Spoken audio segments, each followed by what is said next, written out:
அனைவருக்கும் வணக்கம். இன்றைக்கி நாம் பார்க்க போகிறது இட்லி சாம்பார். இது துவரம் பருப்புலாம் சேர்க்க தேவையில்லை, பொட்டுக்கடலை மட்டும் வச்சு இந்த சாம்பார் செய்யலாம். கிராமத்தில் பாட்டி கடைங்களெல்லாம் இந்த மாதிரி சாம்பார் கிடைக்கும். இது எப்படி செய்யலான்னு பார்க்கலாம். நம்ம குழம்பு கரண்டியில் ஒரு கரண்டி பொட்டுக்கலையை மிக்ஸி ஜாரில் போட்டு நல்லா பவுட்ரு பண்ணி எடுத்து வச்சுக்கோங்க.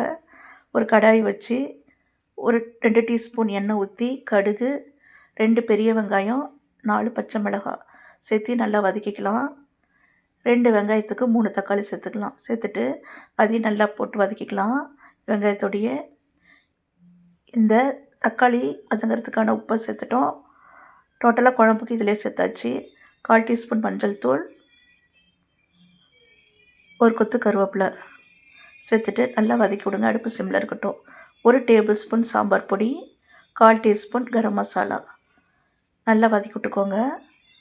இப்போது 1/2 டம்ளர் தண்ணி ஊற்றிட்டு அடுப்பை சிப்பில் வச்சு மூடி போட்டு தக்காளி சாஃப்டாக வர வரைக்கும் வேக வைக்கலாம். நம்ம பவுட்ரு பண்ண பொட்டுக்கடலையை நல்லா 1லேருந்து 1.5 லிட்டர் தண்ணி ஊற்றி நல்லா கரைச்சிக்கலாம்.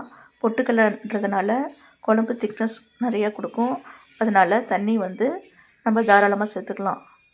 இப்போ தக்காளி நல்லா சாஃப்டாகிடுச்சு. கரைச்சி வச்ச பொட்டுக்கடலை இதில் ஊற்றிடலாம். ஊற்றிட்டு நல்லா கலந்து விட்டுருங்க. இப்போ இன்னும் ஒரு கால் லிட்டர் தண்ணி சேர்த்துக்கலாம். சேர்த்துக்கிட்டு ஒரு மூடி போட்டு நல்லா கொதிக்க வைங்க. ஒரு 5 நிமிஷம் கொதிச்சா போதும். சூப்பரான பொட்டுக்கடலை குழம்பு தயார். இட்லி, தோசை, பூரி, சப்பாத்தி எல்லாத்துக்கும் தொட்டு சாப்பிட ரொம்பவே டேஸ்ட்டாக இருக்கும்.